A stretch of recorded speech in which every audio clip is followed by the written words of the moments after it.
Olá pessoal, tudo bem? Eu estou aqui na comunidade Serra da Pedra, ao lado da figueira, que fica aqui na igreja da comunidade. Essa figueira foi plantada por um senhor que está completando 100 anos de idade. Eu fiz uma entrevista com ele, ao qual ele conta sua história de vida e também fala sobre quando ele plantou essa figueira. Vem acompanhar essa entrevista a partir de agora. Vem comigo!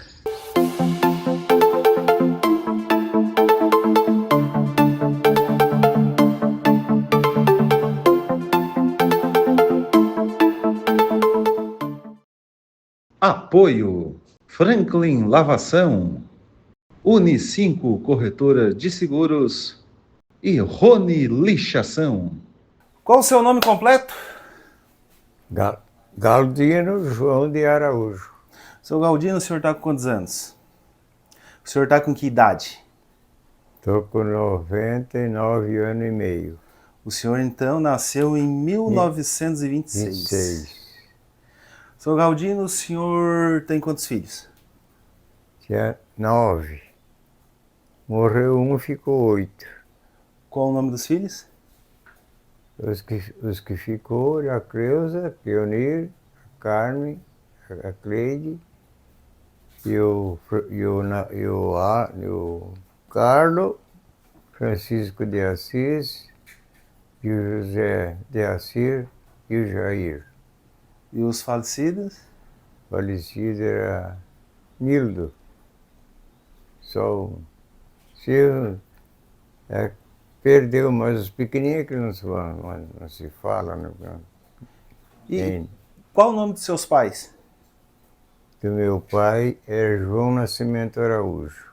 E a minha mãe era Celedona Reginalda de Jesus. E vocês são natural de qual cidade? Nós somos de Jacinto Machado.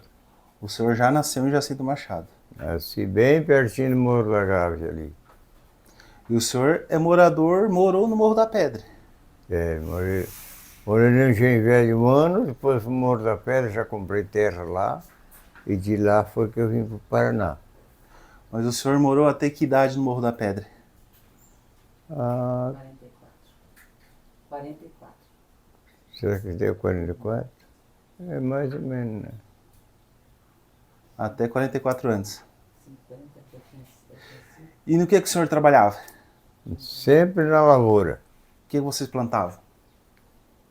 Tudo que a terra produzia. Arroz, milho, feijão, trigo, mandioca, batata.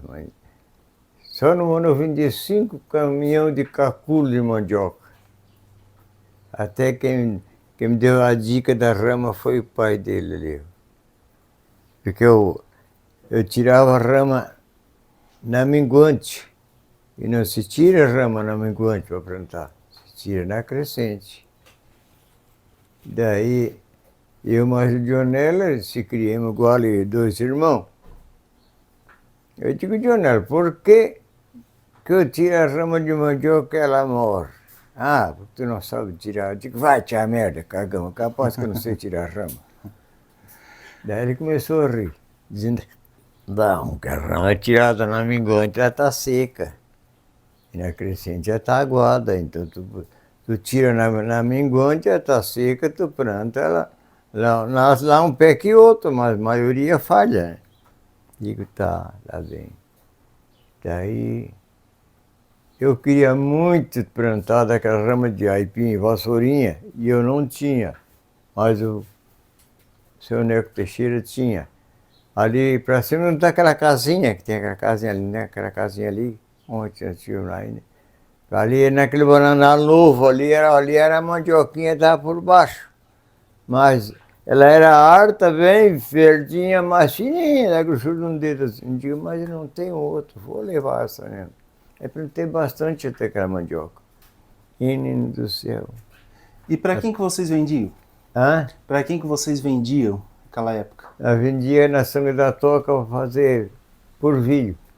Vendi para fazer Eu polvilho. estava belanuíno, no Sangue da Toca. Vendia porção de caminhão de mandioca para ir lá. Vendia por tonelada. Tonelada de mandioca. Lá ele não fazia farinha, fazia só polvilho. Eles tinham as bandejas, a bandeja ia passando, ia secando, ó, secando o polvilho. Quando estava seco, eu tirava aquela camada, botava tudo as bandejas, andava ao redor. Então eu sempre fui plantador de mandioca. Agora lá também é a minha profissão, é plantar mandioca. E roção de mandioca, muito grande, mas muito inçado, de mato. Quase me matei trabalhando. Esse ano larguei. Esse ano digo, ó, já trabalhei que chegue. Já comecei com 7 anos, estou com 99, já estou com 90 e poucos. Agora lá, larguei de mão. Larguei, não quis mais trabalhar com nada. O senhor continuou plantando mandioca no Paraná também? É.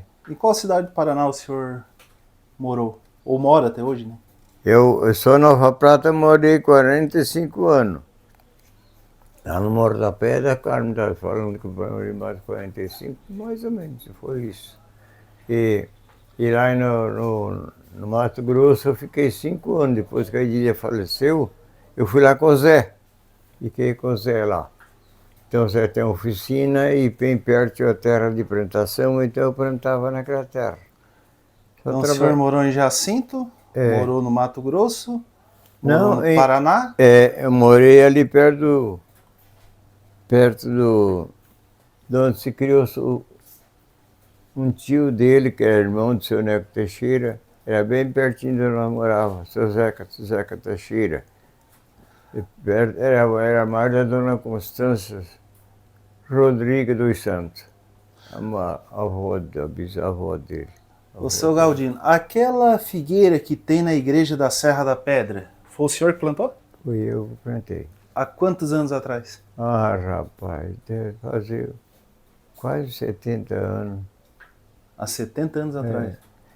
Eu estava roçando um capoeirão e achei aquela árvorezinha muito bonitinha, bem finhotinha, bem alta. Olhei bem para cima e digo, mas isso aqui é uma figueirinha.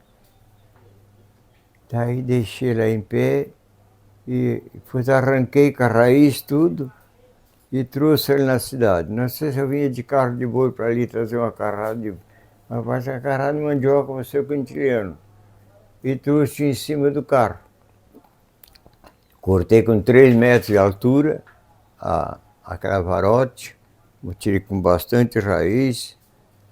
Daí cheguei ali e chamei o Bonfilho. Digo, Bonfilho, vem cá. Diz o que é?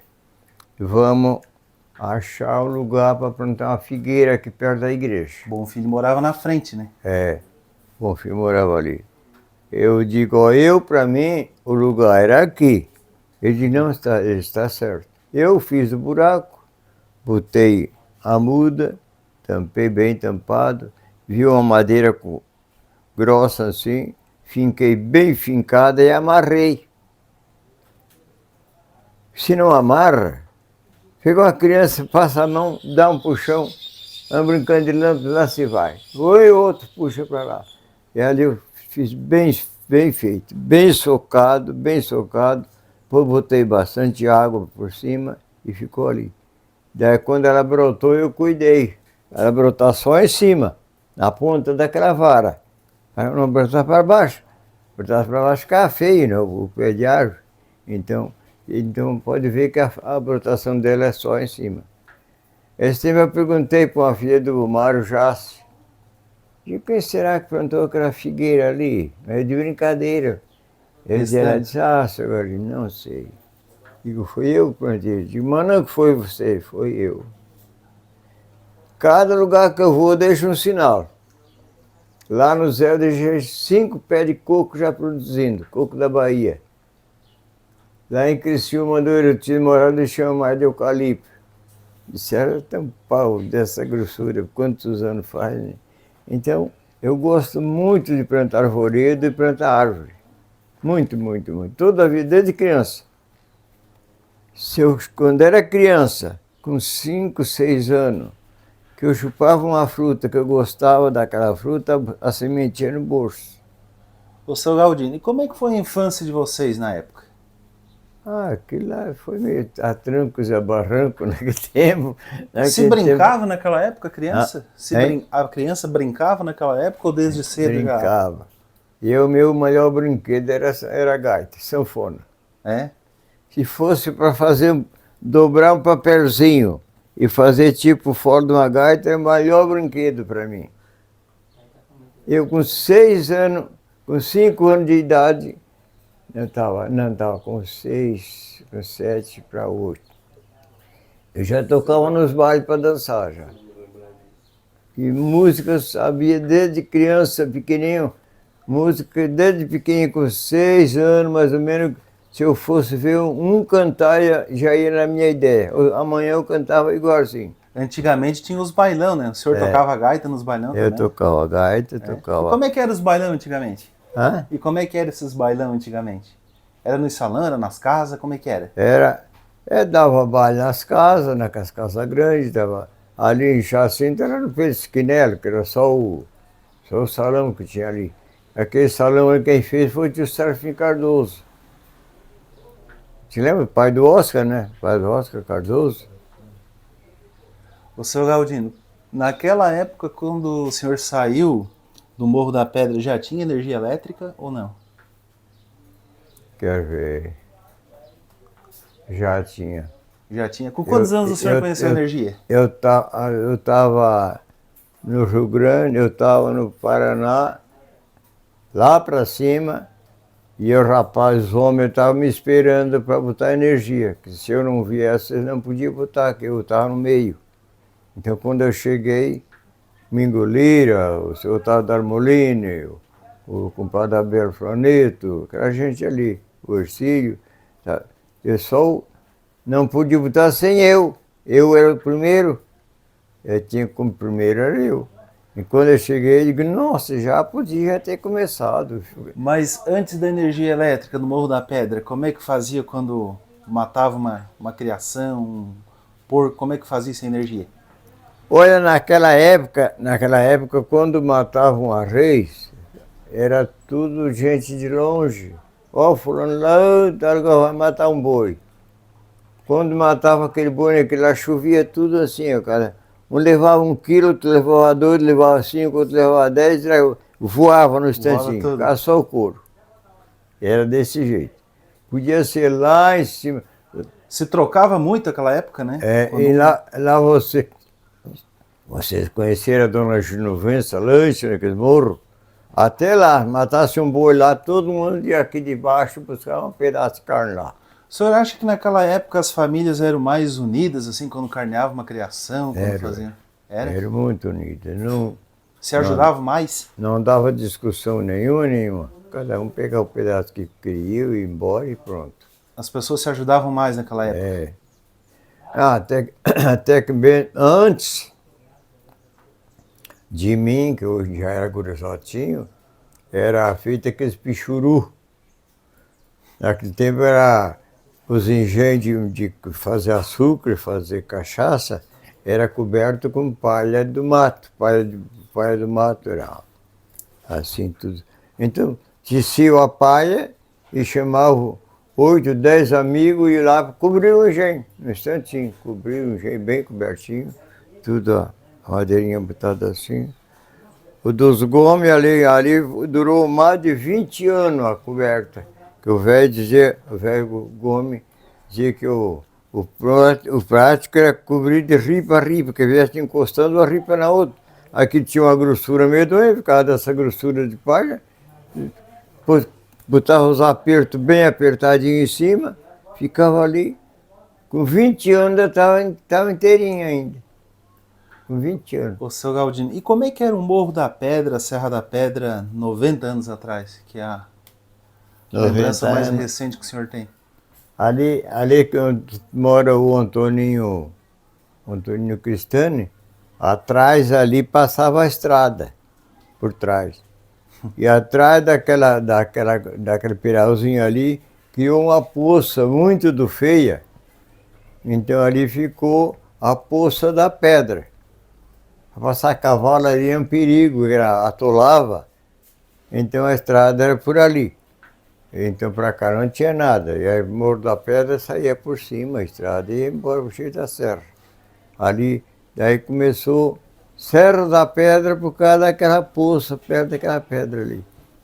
Eu já ouvi essa história que aquela pedra ali foi que originou o nome da Serra da Pedra, né? É, Serra da Pedra por causa daquela pedra ali. É. Então depois o rio mudou, né? O rio foi se mudando ali. Ali parece com os poços aí perto onde era a estrada, e o rio se mudou lá para fora.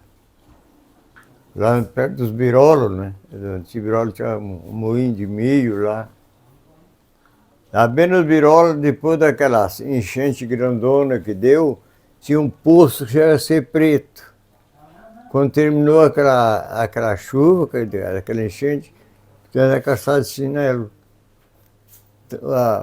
A Cascai veio e tampou aquele poço. Aquele enorme daquele poço tampou. Sobrou Cascai por cima. É. Vocês tomavam muito banho de rio naquela época? Hã? Vocês tomavam bastante banho de rio naquela época? Olha, eu vou te falar a verdade, quase não tomei, só meus irmãos. Eles eram mais velhos que eu era o mais pequeno, mais novinho. E judiavam nós na água, socavam na água de brinquedo, e eles agarravam medo. Medo da água. Eu agarrei medo de água, que Deus o livre. Mas só por causa deles, não foi por causa de... O rapaz nadava bem, o Albino também, mas eu tinha medo d'água, que Deus o livre. Ô, seu Galdino, na época sem energia elétrica, como é que fazia para tomar o banho? Era no rio? Aquilo era na Içanga, né? Era na Içanga. A gente trabalhava a semana inteira, de noite já vinha, se lavava bem, já tinha lugar de se lavar, ou já ia lá no Açanga, tomava banho, para poder ficar mais limpo, porque senão não tinha energia elétrica, não tinha nada, né? O seu Galdino, qual é a melhor lembrança que o senhor tem da Serra da Pedra, do Morro da Pedra, que o senhor levou pro resto da vida? Ali a melhor lembrança que eu tenho é daquele terreninho que eu comprei lá em cima, é uma lembrança, e a outra que eu farreava com todo mundo por ali. Naquele tempo eu comecei de gaiteiro, do Costão do Pinheirinho, para o Pinheirinho de baixo, Pinheirinho do meio, Pinheirinho de cima, Jacinto Machado, para ali assim, até para a Grande era meu. Eu sozinho que tocava ali. Toquei baile lá em Praia Grande, lá no cantinho de Santa Catarina. Que lá vem a serra, vem reta assim, e o rio Mapitsuba desce assim, daí faz esquadra assim. Bem naquele buraquinho lá eu toquei um baile. Mas, rapaz, deu um bailão tão grande, que eu vou te dizer uma coisa. Eu tocava bem naquele tempo ainda. Daí, tocava uma namorada muito bonita. A mais bonita do baile tocou pra mim. E os namoros, como é que era naquela época? Era mais difícil? Era difícil. Era mais controlado? Não, era muito controlado. Já no meu tempo. Ainda os bailes, uma moça que dava uma bobeada com o rapaz antes do casamento não dançava no baile. De jeito nenhum. Se por acaso ela se arriscava a sair do banco para dançar, já tinha 4, 5 homens cuidando. Pá, vai sentar. Tu não pode dançar com as moças solteiras aqui. Pronto. E quem é o pessoal que cuidava ali? Os familiares? Que cuidava. Era os familiares que cuidavam? Aí no baile, com aqueles bailes bem sérios, ficava o dono do baile, antes de começar o baile, juntava uns 7, 8 homens e botava para cuidar do baile. Quando dançava a marca, as moças tudo para lá e a rapaziada tudo para cá. Não tinha... Até vou contar um caso para vocês. Uma vez eu estava num bar na Sanga da Areia, eu lá tinha uma namorada lá. E tinha uma porta do salão que entravam as moças e as velhas e as meninas, e uma porta que entravam os rapazes e os velhos casados, tudo por aquela porta. As moças lá e os rapazes aqui. Mas aqui na pedra tinha uma mocinha ali, ela era nova, mas era bem grande, bem alta. Daí ela se perdeu lá, em vez, ela não tinha prática do salão, em vez dela ir sair para a rua por lá, ela foi passar aqui. E aqui está só a rapaziada. E eu estava bem aqui assim, em pé, bem aqui assim. E um cara que estava bem da tua sentido aí assim, ele deu uma mãozada. Essa moça deu um tapa na cara desse rapaz, foi mesmo com tiro de revólver. Porque ela era bem grande, era nova, mas era bem grande, forte. Mas, e esse rapaz tinha um amigo que estava junto, que era lá daquela região, e era gago. E ele disse, Otávio, mas o que foi isso? Era o Otávio. Ah, agora me esqueci essa. Mas ele não se mexeu, ele levou aquele tapaço na cara e ficou quietinho, vermelho, que era um peru, um gringo. Esse gringo até casou com a prima irmã da Idília, da minha patroa. Era a moça mais bonita que tinha em Santa Rosa. Para cá, Santa Rosa, era aquela. Esse Otávio casou com ela. Otávio Simão, esse cara. Mas ele levou um tapa na cara que ele nem esperava. Isso. Eu não sei que tanto destreza ela teve. Isso ficou um tempão sem nos bailando. Então, como eu estou falando. Então, esse baile que eu toquei em Praia Grande, quando foi de noite, lá surgiu uma notícia que lá tinha um cara que ia nos bailes para desmanchar os bailes, com mango fiado por dentro da cinta. Mango é aquele rabo tatu, com aquela argolona grande assim, por baixo. E foi o caminhão lotado de rapaz da cidade para ir o baile lá, que era mais para cima, né? Daí, quando foi lá, mas todo baile ele ia para desmanchar. Botar um pé de boi lá para fazer, ó. E ele foi de caminhão e levou um mango por dentro. E eu tinha uma barda, quando davam... Eu tinha uma gaita toda esquina novinha, que era um arame de tão boa que era. E quando dava um rebosteio na sala, daí eu escolhia uma música boa e tocava com bastante força para impedir a bagunça. Em vez do pessoal ali atrás da briga, eles iam dançar. Assim não dava quase briga onde eu tocava. Mas esse cara, ele, por esse lado aqui assim, ele começou uma bronquinha. E os homens estavam tudo prevenidos. E ricochetaram ele por aqui. Apertaram ele por aqui e lá assim tinha uma porta de saída. E para baixo tinha um maracasal e outra estrada que descia reto. E no que ele saiu fora da porta, o pau pegou. E o pau pegou, rapaz. Aí não teve defesa. E eu dando risada e puxei a sanfona para valer mesmo. E a rapaz e aquela turma pegaram ele e botaram naquela estrada ali, o pau pegou, que ele não apareceu mais, sumiu. Tipo a música do Gildo de Freitas, então. E daí eu comecei a me rir também, que achei engraçado, né? O jeito que eles fizeram. Ah, que ele não quis puxar o mango, né? Que puxar foi o lombo dele. Ô, seu Galdino, e um momento difícil da vida que o senhor passou? Muito difícil foi quando adoeceu as minhas meninas, umas adoeceram muito, ficaram bem mal, e custei para salvar elas. Um menino deu sarampo, faleceu com 6 meses de idade. Não tinha sarampo em lugar nenhum naquela região, e deu no menino, nós pensávamos que era um gripe, e não era o sarampo. Quando nós chegamos a socorrer no médico, já tinha avançado demais, já tinha atacado o pulmão, daí faleceu. E depois, então, a gente naquela época era mais custoso, era mais um dinheiro mais forgado, a gente pegava, a carrocinha era pequena, eu plantava de tudo um pouco, mas daí eu fui no Banco do Brasil em Tubarão, peguei uma graninha, aí fui favorecendo, fui melhorando, eu fui sempre comprando, e comprei gado, não tinha um carro de boi, não tinha um papai de boi, não tinha nada, até o Mário Reco me postou uma vez o boi para lá para uma terra, e E fui indo, fui indo, fui indo. Daí, aquela terra que eu plantava ali era do seu de Cardoso, eles tinham lavoura de cana e engenho. E o boi socou demais aquela terra. Eu fui trabalhar, derrubei uns capoeirão, fui trabalhar, mesmo que passar enxada em cima disso aí. Eu disse para ele, ele não deu. Não deu o negócio aqui. O que tu vai fazer? Eu vou comprar uma parede de boi, e vou comprar um arado, e vou destocar esse terreno todo aí e vou meter o arado. Ou fofar essa terra. E assim eu fiz.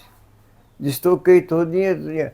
Na extrema do Miro Bristotti, na extrema do Ercílio, tem mais de 500 metros de comprimento, eu não deixei nem um toco para trás. Toco de cerne, de tajuva, toco de canjerana, um canelário que tinha que eu tirar as toras, levei para Agostinho de Tona serrar para mim. Eu arranquei tudo no mesmo ano e pinchei fora os tocos, passei o arado, virei todo aquele terreno, deixei fofinha. Dava uma planta, rapaz, que vou te dizer. Milho, feijão, o que plantasse, amendoim, o que plantasse, era terra muito forte, mas estava socada. Eu precisei fofar ela. Aí comprei um arado muito do bom e comprei um boi da Vera Ginardo e comprei outro no Costão, fiz a pareia. Porque comprar dois era mais caro, né? Então comprar um longe ou do outro era mais fácil. Então assim eu fiz. E fui começando a vida, fui indo. E não deixei nunca fartar vaca de leite de poteiro, eu diria muito fazedeira de queijo, tirar leite para ela. Tirar leite de uma vaca e 10 para ela era um instantinho. Ela é muito tiradeira de leite. Então, ela me ajudou toda a vida. Ela era famosa no serviço para tudo quanto era coisa. É para carnear um porco, é para tudo. Que botasse a mão era para já. Eu nunca tinha carneado um porco na vida. Eu carneava meu pai, os rapazes, que eram mais velhos. Daí engordei o segundo porco que eu engordei na vida. Ia falar com o tal de Antônio Círio para me ajudar. Para me ajudar a carnear. E o Inácio Teixeira, o Inácio, falou que esse Antônio Silva vai matar um porco. Ele disse assim, Zóia, o rapaz que casa que não sabe matar um porco deve nem casar. E eu ia falar com o Antônio Silva também. Digo, eu falar? Não vou. Eu também sou homem, que merda, porque eu casei. E aí um porcaço bom, ele deu 2 latas de banha. Puxei o bicho para fora, cheguei a faca, matei. Aí esquentou bastante água, já pelei meu bicho, abrimos e fizemos salame, fez de tudo que era preciso. Diga, agora eu sei carnear porco. Seu Galdino, o senhor tinha uma bodega na Serra da Pedra também, né? Tinha. Ali eu fui bem naquela bodega ali. Aí eu matava, cada sexta-feira eu cansei de matar 5 porcos por dia ali. Fazia salame, vendia pro Luiz Maranhão, Jacinto Machado. Os outros vendiam ali para a vizinhança. A murcia aí fazia, botava assim no barcão dentro. Meia hora não tinha mais no farelo, porque a turma comia tudo de vez. Fazia o torresmo, de cortar as fatias assim, fazia fácil ainda. De cortar as fatias igual cortar uma polenta, bem temperadinho, que dá de comer até ficar triste, meu torresmo que eu faço. E os outros chegavam e diziam, mas Galdino, como é que tu faz um torresmo desse tipo? Nós não sabemos. Digo, eu não sei, eu frito igual os outros. Mentira, é um segredo que eu que aprendi por minha conta. E como é que é esse segredo? Como é que fica assim? Tem que fritar o torresmo com bem pouquinho fogo. Bem pouquinho fogo, até a banha aboiar por cima. Então, quando tu mete a faca no corinho do porco, que está bem morzinho, tu pode botar fogo à vontade. Daí não endurece mais. Pode fincar fogo à vontade. Quando a banha lora, está tudo louro, torrendo, tu tira, bota na prensa. A gente bota uma camadinha de sal primeiro embaixo, depois uma camada de torresmo. E soca bem capaz. E bota uma camadinha de sal por cima, outra camadinha de pimenta. E vem botando até encher em cima. Quando enche em cima, tu bota a tampa e aperta, vai apertando devagarzinho, devagarzinho, devagarzinho, até de noite. Depois deixa pousar. Outro dia tu tira, pode passar a faca assim, tu corta. Aqui tá gostoso, rapaz. Aquela pimentinha, aquele salzinho, que é uma beleza. E quem que cuidava da bodega? Era o senhor e a sua esposa? Hã? Era o senhor e a sua esposa que cuidavam da bodega? Que me ajudava nós era uma tal Maria Farcidogênio, e a Carola Bistotti, a Edília e eu. Era só nós três. Como é que era o nome completo da esposa?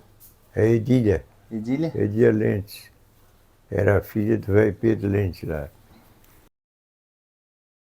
A minha terra não era para fumo, ela era muito forte. Eu tirei folha de fumo lá com 1 metro de comprimento, com 50 de largura. E mas dava só preto, só aquele F, né? Liviano e fumo preto que não tinha preço. O que dá preço é na terra arenosa, que é uma areia preta com barro misturada. Ali é a terra do fumo.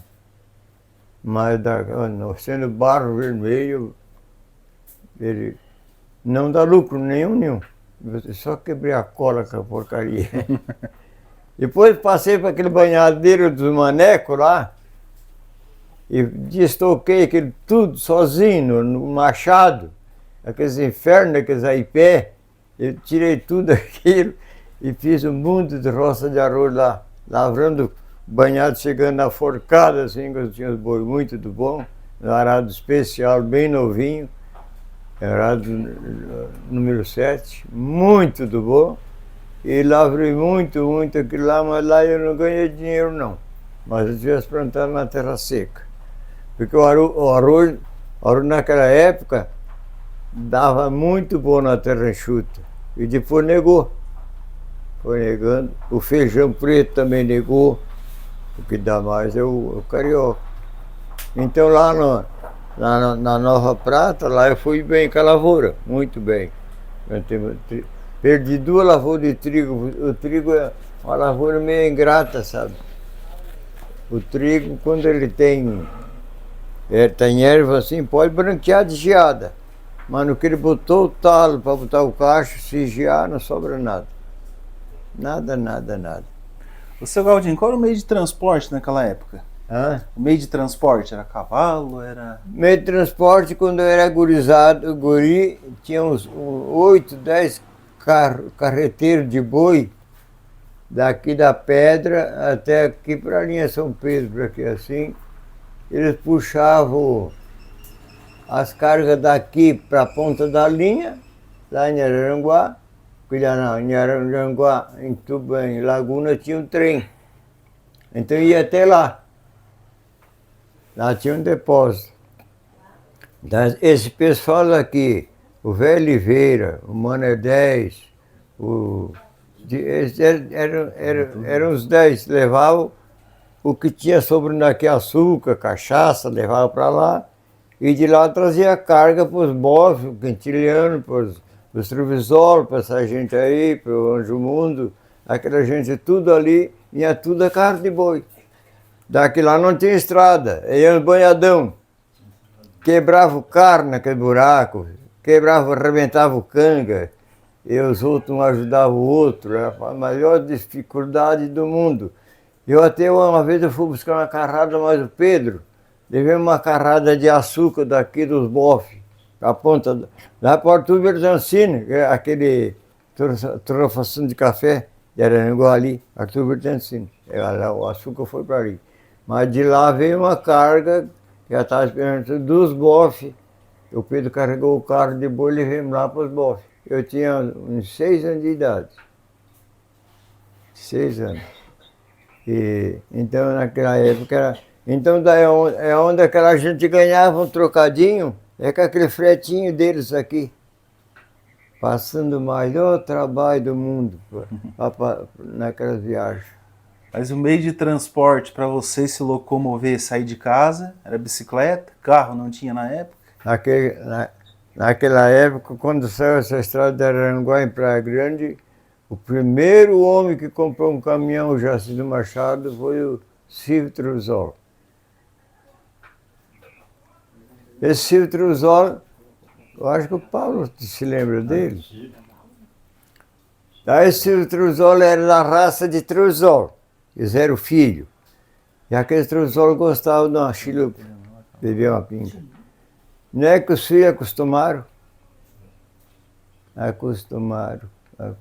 Mas eu era pobrezinho, mas eles tudo gostavam muito de mim. Porque eu tocava, por exemplo, aqui o gaiteiro deles era eu, tocava no Siquinela que eu tocava. Eu tocava ali. Então tá. Daí esse Siquinela virou Abeldo, rapaz. Abeldo. A mulher do Silvio era de Porto Alegre. O Silvio ficou jogado na estrada, dormindo na sarjeta, na rua, abandonado por todo mundo e pela família. Mas o Truzol tinha o terreno do rio no morro. Lá no morro tinha outra propriedade. Naquela propriedade o Silvio foi para lá, para depois ir para Porto Alegre. Mas ele não foi. Ali, entre a metade da estrada, ali, uma mão daquela, ali, tinha um calipário antigo, e tinha muita amora, capoeirada e tal. Ali, o Silvio entrou ali, levou uma canequinha com veneno, a mala dele de roupa, entrou ali, tomou o veneno, e a turma pensava que ele estava em Porto Alegre. Procurado em Porto Alegre não estava. Procurava por tudo aquilo não estava. Não, sumiu. Mas veio um homem de lá, entrou debaixo daquele eucalipar. A calçada de gente lá, tudo extraviado assim, tudo ao redor. Quase uns 10 metros assim. E aquela mala, o homem foi lá, pegou do Silvio Truzol. Estava o documento tudo certinho. Aí foi lá, chamou o pessoal e suportaram ele. E o Lilo Truzol, a ponta do barcãozinho do Siquinela ali era dele. Das 10 horas em diante ali é cadeinha, lugar, e ó, a pinguinha direto. Um copinho atrás do outro. Eu achei ele lá no hospital. O que tá fazendo aí, Silvio? Ah, galinha, eu ia operar as pernas e tirar essas varizes nojentas aí, tá me doendo. Igual Silvio, quando tu melhora, tu bebe mais cachaça. Não, nunca mais. Só melhorou de novo. Tá bem. Ele era gordo, era da tua estatura, assim, cara novo, fortão. Ah, foi já morreu.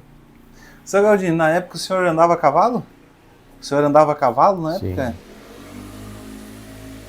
Toquei um baile no Costão da Serra, baile e matiné sozinho, este baita homem aqui, com a toda a esquina novinha, estralando. Ia a cavalo nos bailão? Ia a cavalo só pura marcha. Eu toquei pro Zé Média lá, o baile. Era muito caro um cavalo na época? Não, naquele tempo aqui era barato. Cavalo caro é para Sombrio aí, e aí o cavalo aí é caro, 10, 15 mil um cavalo. Quase todo mundo tinha um cavalo. É, cara, todo mundo tinha um cavalo. Rapaziada, País Vale, tudo era cavalo. Na frente dos bailes, todos os cavalos amarrados, né? É.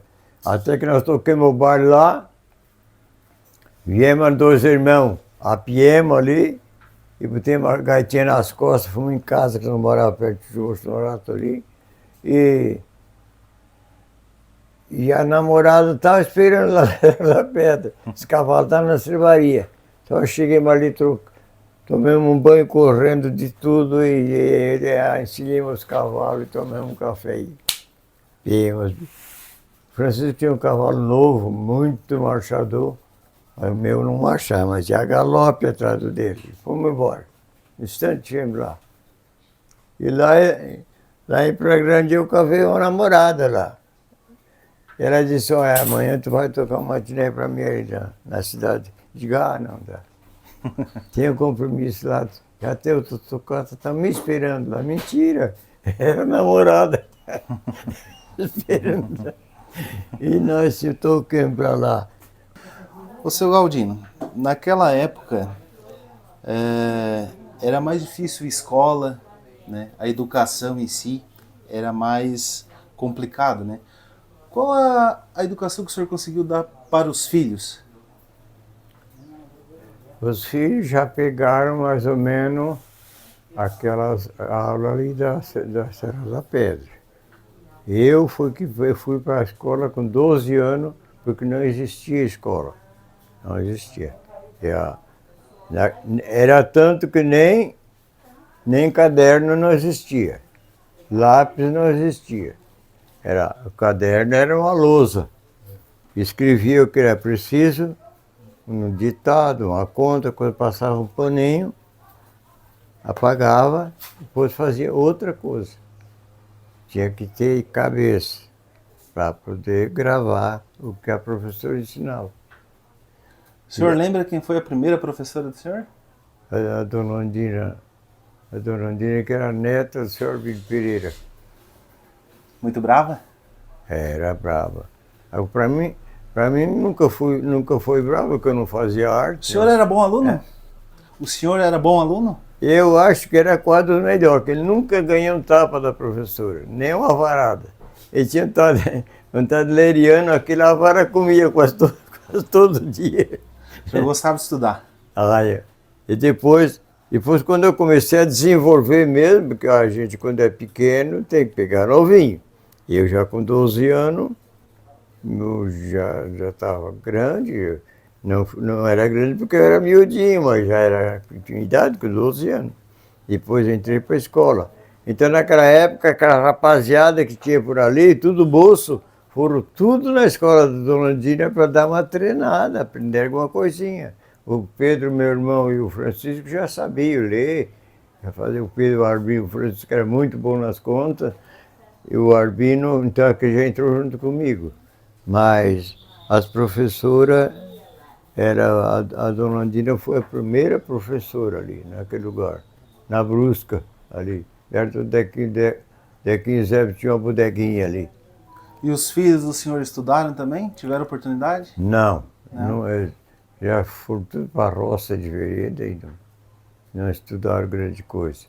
Só assim no exército, um pouco estudaram para lá, porque o Pedro e o Francisco, o Pedro serviu 3 anos no exército, entre Ibituba e Laguna.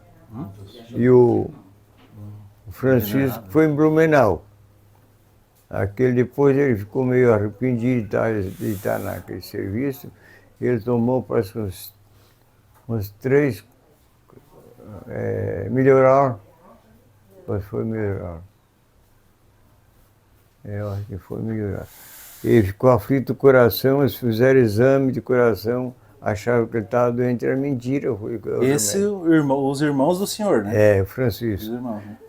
E daí eles mandaram ele embora. Daí deram a admissão para ele e foi embora. E os filhos do senhor tiveram oportunidade de estudar? Sim, aqueles tiveram. Os que não estudaram mais, só que não quiseram, mas que tudo estudou. A Cleonir se formou, a Cleusa não se formou porque quis casar. Essa que foi professora, ainda era até pouco tempo. Depois o Zé e o Jair pretenderam para mecânico. Até eu comprei um livro de mecânico muito do bom. Eles aprenderam mecânico, o Zé faz qualquer coisa, ele trabalha bem. Só que está num lugar muito ruim de dinheiro. Seu Galdino, o senhor está chegando aos 100 anos de idade. Durante todos esses anos, o mundo passou por muita transformação, né, que o senhor vivenciou. Guerras, pandemias, né, houve uma transformação, a própria tecnologia que mudou bastante. Para o senhor, assim, durante todo esse tempo, o que o senhor vivenciou, qual é o sentido da vida? Agora tu me apertou. O meu sentido que eu tinha era só de prosperar na vida. A minha inteligência que eu tinha era prosperar na vida, e é tanto que muitas coisas que eu estudei pela televisão hoje me ajudou muito. Podar porreira, plantar árvore, podar pera, podar quase tudo quanto é tipo de árvore, ninguém me passa por cima. Ninguém. Nem na parreira. Nem na parreira a turma perderam para mim. E eu estudei por minha conta. Se fosse para escolher um lugar para morar o resto da sua vida, qual lugar o senhor escolheria? Olha, é porque eu não posso juntar mais a minha família, estão tudo muito longe, mas eu vinha para Jacinto Machado. Eu nasci ali, né? Eu nasci bem pertinho do Morro da Gávea. Mas nós temos, naquela época, tinha uma chuva de leste, o mês inteirinho daquela chuva, ela vinha cortadinha, bem baixinha assim, não era garoa, era uma chuvinha, bem fininha, fria, fria, fria, e aquilo, ela vinha e batia no Costão. Costão é mais alto que Santa Catarina, então ela não podia ir para lá ela voltava. Esse rio aqui ficava por a ponta das caneleiras, de água, por tudo, ninguém fazia nada, morria a criação de frio, era uma coisa mais triste do mundo, a criação tremia de frio, aquela chuva era de cortar de fria, o mês inteirinho. Então, essas beiras desse rio aí vinha arrebentando a madeira, tudo, estourando pau, arrancando, levando embora, ia tudo embora. Não ficava nada para trás. Seu Galdino, e qual é o segredo para chegar aos 100 anos? Segredo meu? É. Ah, isso é muito facinho. O segredo meu que eu tive foi só trabalhar.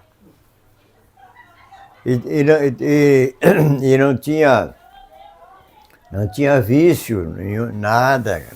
Não tomava cachaça, não fumava. Fumei agora depois de velho, mas agora quando eu consultei lá na Ribeirão Preto, que acharam a mainha pequenininha no meu pulmão, eu tinha 2 carteiras de cigarro, joguei fora na hora. Pinchei fora de goi. Isso aqui, já que não ajuda, não me estrova. Não me estrova mais. Joguei fora, pronto, acabou.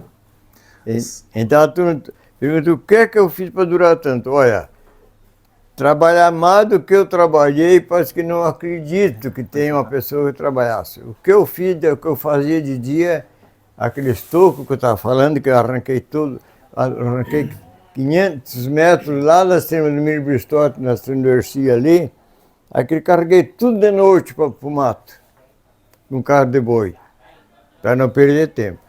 Puxei tudo para o mato.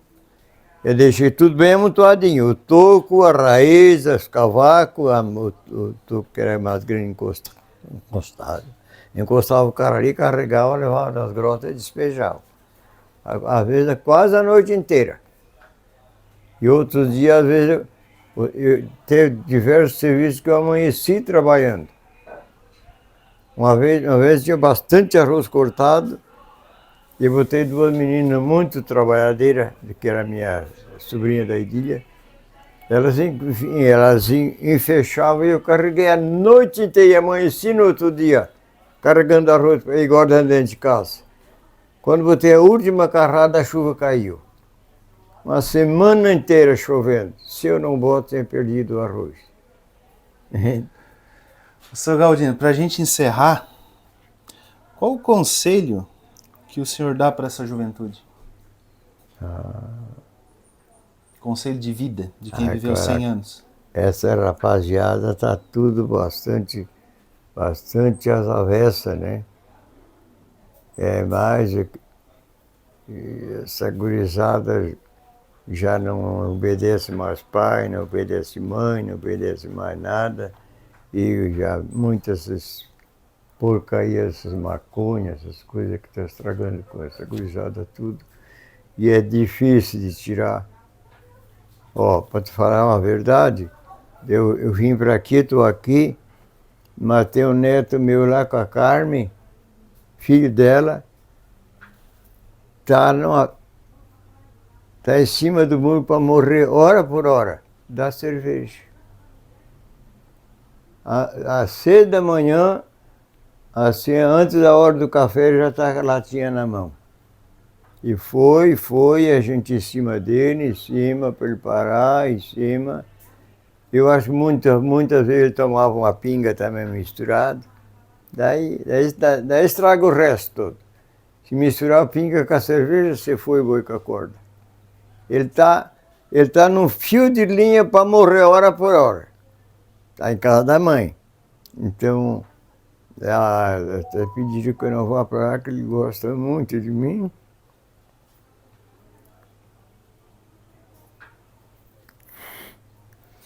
Eu vou para lá. Tá tudo bem, pai, tá tudo bem. Tá aí, portanto, a entrevista com o seu Galdino Araújo, prestes a completar os 100 anos de idade. Muito obrigado, seu Galdino.